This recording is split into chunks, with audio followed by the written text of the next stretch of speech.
Good morning, all of you. Electrification of building complexes ના આ લેક્ચરની અંદર આપણે જોઈશું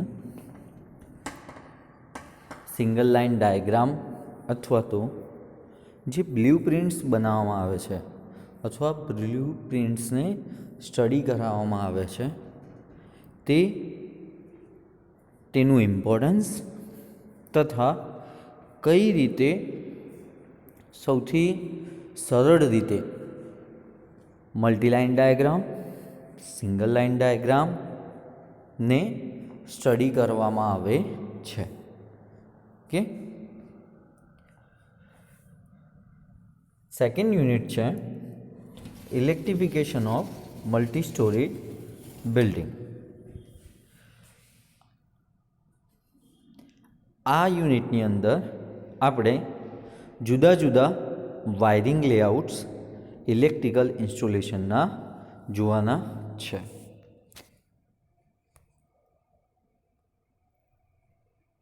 જેમાં types of wirings like concealed and surface conduit wiring.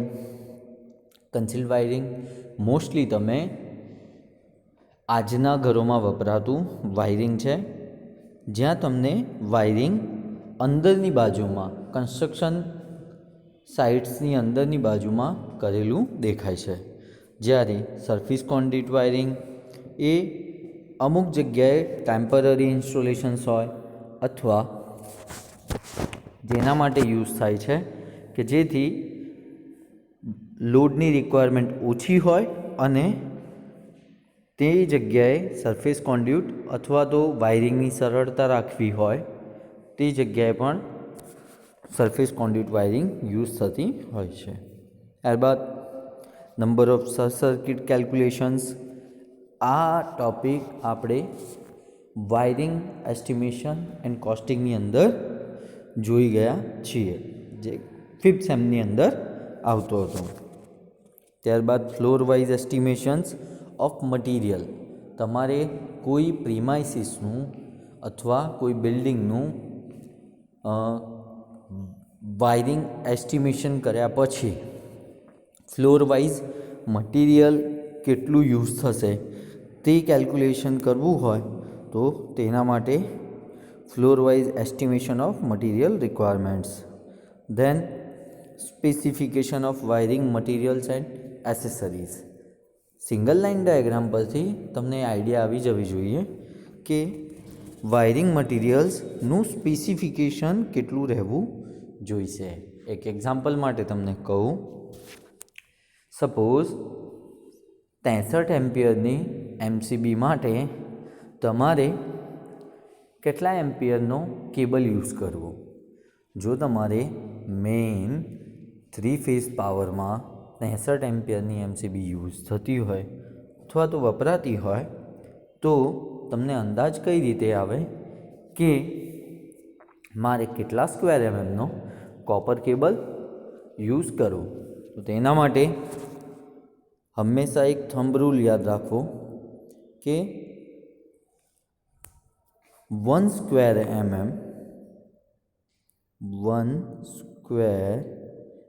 mm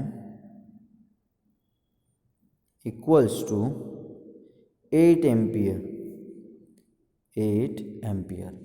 1 square mm equals to 8 ampere. એટલે કે જો કોપર તમે વાપરતા હો તો કોપર કેબલનો ઉપયોગ કરતા હો તો 1 સ્ક્વેર એમએમ માટે તમારે 8 એમ્પિયરનું સ્ટાન્ડર્ડ કેલ્ક્યુલેશન રાખવું. હવે તમને એ વાતનો અંદાજ આવે તો તમને એ ખ્યાલ આવે કે જો માર્કેટની અંદર તમને જ્યારે કેબલ સિલેક્શન કરવાના કહે તો જે કેબલ મળે છે તે પણ સ્પેસિફિક રેટિંગ્સના જ મળે છે.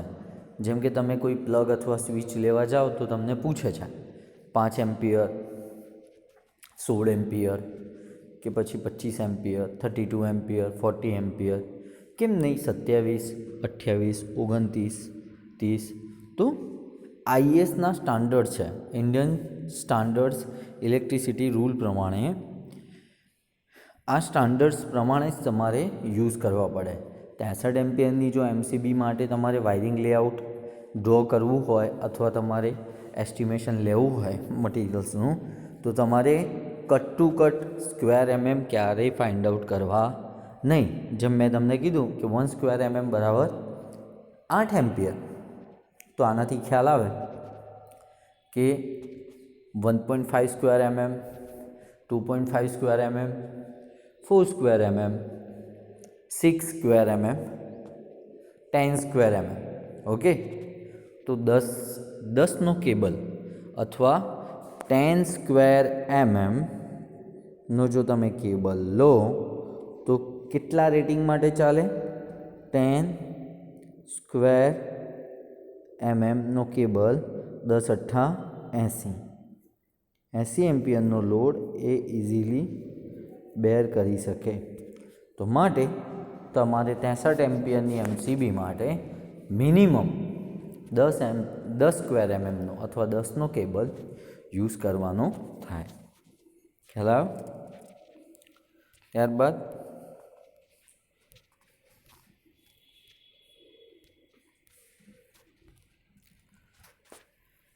કોઈ પણ મલ્ટી સ્ટોરીડ બિલ્ડિંગ હોય એના ઇન્ટ્રોડક્શન વિશે જોઈએ કે મલ્ટી સ્ટોરીડ બિલ્ડિંગની અંદર કઈ કઈ વસ્તુ આવે. તો એક તો આર્કિટેક્ચર દ્વારા, ઇલેક્ટ્રિકલ આર્કિટેક્ચર દ્વારા બનાવવામાં આવેલો પ્લાન્ટ હોઈ શકે, આખું એના દ્વારા દર્શાવેલું સિંગલ લાઇન ડાયાગ્રામ અથવા મલ્ટી લાઇન ડાયાગ્રામ હોઈ શકે. એ પણ આપણે જોવાનું છે આના પછી.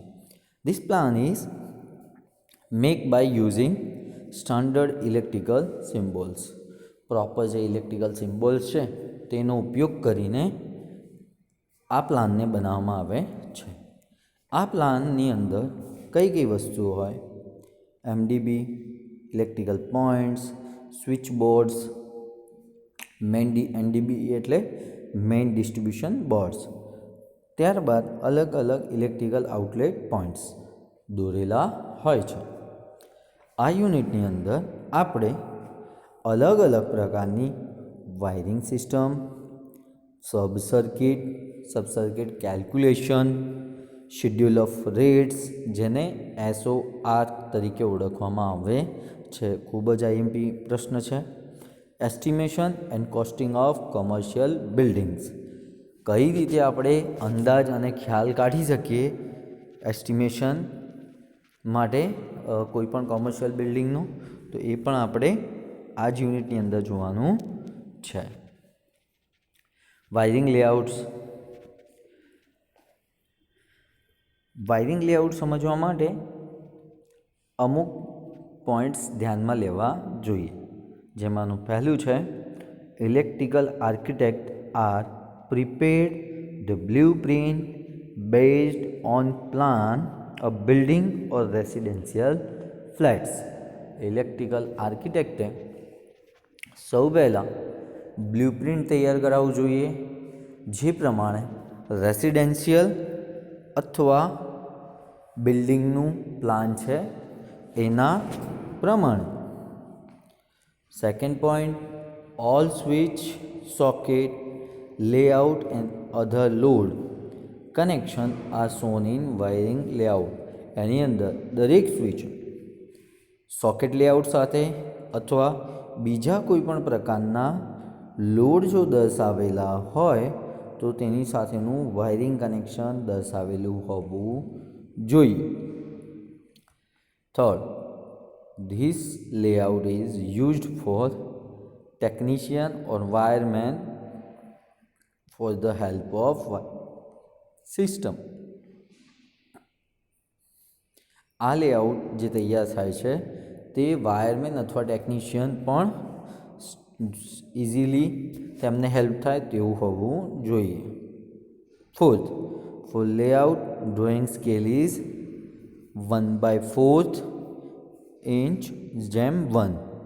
લેઆઉટ ડ્રોઈંગનો જે સ્કેલ છે એ ઓલમોસ્ટ 25:1 હોવું જોઈએ. તમે જોયું હશે કે મોટા મોટા કોમર્શિયલ બિલ્ડિંગ્સ હોય અથવા મલ્ટી સ્ટોરી બિલ્ડિંગની અંદર તેનું ડ્રોઈંગ લાર્જ હોય છે. તો લાર્જ સ્કેલના ડ્રોઈંગને તમે અલગ અલગ ટાઈપની શીટમાં ડ્રો કરી શકો છો અથવા તેને ઇઝીલી જોઈ શકો છો. Okay, size of paper is 24 inch by 36. જ્યારે એની બ્લુ પ્રિન્ટની પ્રિન્ટ લેવી હોય ત્યારે તમારે 24 બાય 36 ઇંચ ઉપર મિનિમમ એનું ડ્રોઈંગ લેવું જોઈએ, જેથી દરેકનું વિઝ્યુઅલાઇઝેશન તમને મળી રહે. ત્યારબાદ right side corner shows the title block shown. Right સાઈડનો જે કોર્નર છે તે ટાઇટલ બ્લોક દર્શાવતો હોવું જોઈએ. ખ્યાલ આવ્યો? હવે આ જ વસ્તુને પ્રેક્ટિકલી આપણે એક બ્લુ પ્રિન્ટ જોઈશું જેની અંદર આ 6 પોઈન્ટ્સ કવર કરેલા હશે. ઇલેક્ટ્રિફિકેશન ઓફ બિલ્ડિંગ કોમ્પ્લેક્સીસની અંદર આજે જે આપણે બ્લુ પ્રિન્ટ જોઈશું અથવા એસએલડી સ્ટડી કરીશું તેના જેવા જ કમસે કમ 2 પ્રીમાઇસીસ, એટલે કે એક લેબ માટેનું આપેલું પ્રીમાઇસીસ છે કે કોઈ પણ કોમર્શિયલ સાઇટનું વિઝિટ કરો તથા તેનો ફિલ્ડ વિઝિટ રિપોર્ટ તૈયાર કરો. એટલે એના માટેનું વાયરિંગ લેઆઉટ અને કોઈ મલ્ટી સ્ટોરીડ બિલ્ડિંગ અથવા મલ્ટીપ્લેક્સીસ, સિનેમાઘર અથવા પબ્લિક બિલ્ડિંગનો વાયરિંગ ડાયાગ્રામ આપણે દોરવાનો છે, જેથી તમને ખ્યાલ આવે. ઓકે,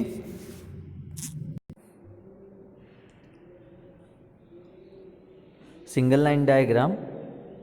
પછી બ્લુ પ્રિન્ટ્સના ઇમ્પોર્ટન્સ અથવા 3 માર્ક્સની અંદર જીટીયુમાં પૂછાય છે કે બ્લુ પ્રિન્ટ્સ પરથી કઈ કઈ માહિતી આપણને મળે છે તે જણાવો.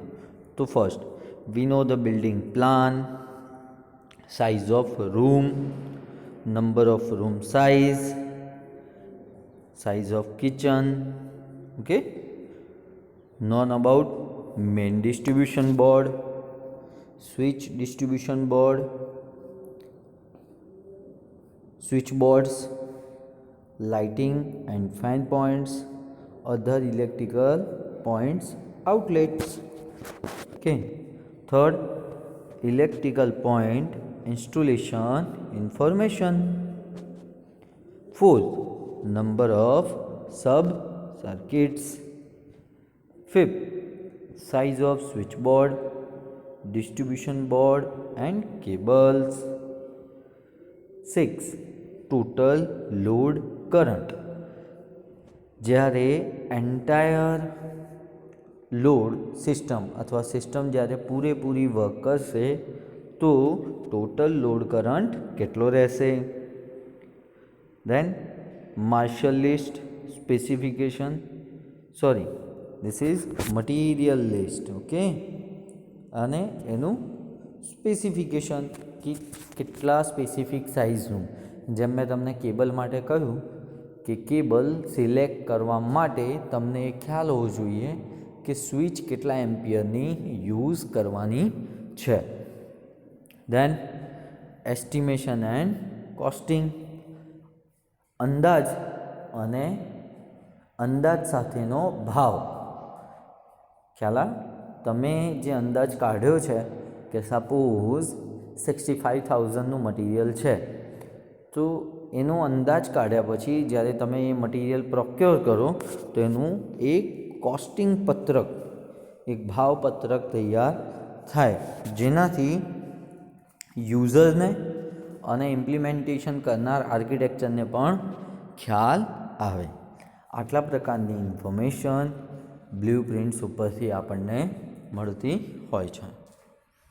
એક વખત ફરી જોઈ લઈએ. બિલ્ડિંગનો plan, size of room, number of room size, number of room, size of kitchen. Okay, known about main distribution board, switch distribution board, sub distribution board, switchboard, light and fan points and other electrical point outlets. Okay. Installation information of electrical points: number of sub-circuit, size of switchboard, distribution boards and cables, total load current, material and their specification list, and last one, estimation and costing. These are the informations available from blueprints.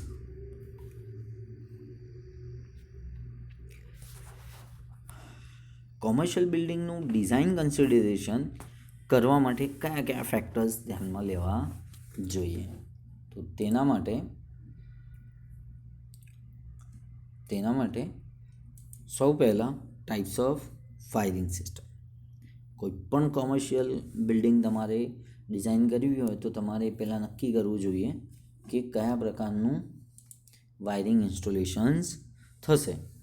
ક્લિટ wiring, casing capping wiring, cap type sheathed, TRS એટલે કે tough rubber sheath, PVC sheath, conduit wiring, batten wiring, surface કે પછી કન્સીલ્ડ અથવા insulated કોન્ડ્યુટ wiring.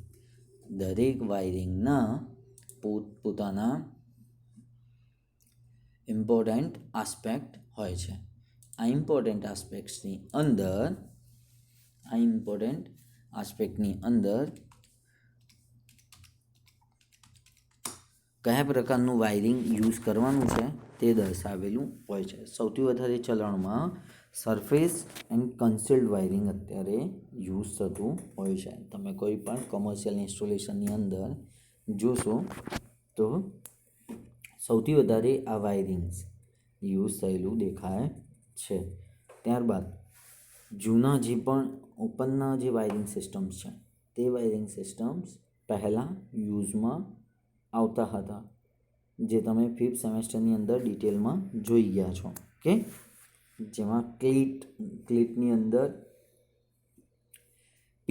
Pin out hall આવતું અને એની અંદર base અને ટોપ એવી રીતે એને માઉન્ટિંગ કરવામાં આવતું. કેસિંગ કેપિંગ વાયરિંગ હાલ પણ યુઝ થાય છે, પણ એ કેસિંગ કેપિંગ વાયરિંગ તમને સરફેસ ઉપર દેખાઈ આવે. ઓકે, એની અંદર વાયર્સ પ્લેસ કરવાની કેસ અને તેના ઉપર વાયરિંગ ન દેખાય તે માટેની કેપ હોય છે. સેમ કેપ ટાઈપ સીથેડ ઓર TRS કે જે જગ્યાએ કેમિકલ યુનિટ્સ અથવા ભારે વાહનોની અવરજવર હોય, જેમ કે ખાણ ખદાન હોય, તો એ બધી જગ્યાએ TRS અથવા PVC સીથેડ વાયરિંગ પણ કરવામાં આવતું હોય છે, જેમ કે માઇન્સ થઈ ગયું. ઓકે, દેન કોન્ડ્યુટ વાયરિંગ, બેટન વાયરિંગ અને અત્યારે જે ચલણમાં છે તે સરફેસ અને કન્સીલ્ડ વાયરિંગ. અસેસમેન્ટ ઓફ લોડ્સ, કેટલા પ્રકારનું લોડ ત્યાં અવેલેબલ છે એનું એસેસમેન્ટ કરવું. લોડ કેલ્ક્યુલેશન માટે તમારે કઈ વસ્તુઓ ચલાવવાની છે એ તમને ખ્યાલ હોવો જોઈએ. ત્યારબાદ number of outlet and its types, number of sub circuit, calculation of load current, જે સૌથી વધારે ઇમ્પોર્ટન્ટ છે. સૌથી પહેલાં કોઈ પણ વસ્તુનો અંદાજ કાઢવો હોય તો તમારે લોડ કરંટનો જ અંદાજ કાઢવો પડે, એના પરથી તમને સ્વિચિસનો ખ્યાલ મળી શકે. ઓકે, ત્યારબાદ main distribution board, sub distribution board, MSW and SMSW. કે main switch wiring and sub main switch wiring. કોઈ પણ ડોમેસ્ટિક ઇન્સ્ટોલેશન હોય કે કોમર્શિયલ ઇન્સ્ટોલેશન હોય, તેની અંદર તમને ખ્યાલ હશે કે મેઇન વાયરિંગ પ્રિમાઇસીસનું અલગ હોય, ત્યારબાદ સબમેઇન વાયરિંગ સિસ્ટમ પણ અલગથી કરેલું હોય છે. કારણ કે પ્રોટેક્શન આપવા માટે 2 સ્ટેપ રાખવામાં આવે છે. કોઈપણ વસ્તુને ઓપરેટ કરવા માટે સબમેઇનમાંથી ઓપરેશન થાય, અને જો ત્યાં કોઈ પણ જાતનો ફોલ્ટ થાય અથવા મેઇન લાઇનમાંથી કોઈ પણ જાતનો ફોલ્ટ થાય તો આ વસ્તુને પ્રોટેક્શન મળી રહે તે માટે મેઇન સ્વિચ સુધી પ્રોટેક્શન આપવામાં આવેલું હોય છે. ઓકે, એટલે આ એક બીજો પોઈન્ટ હતો કે અસેસમેન્ટ ઓફ લોડ પણ ધ્યાનમાં રાખવામાં આવે છે. આજના લેક્ચર માટે આટલું જ. Thank you.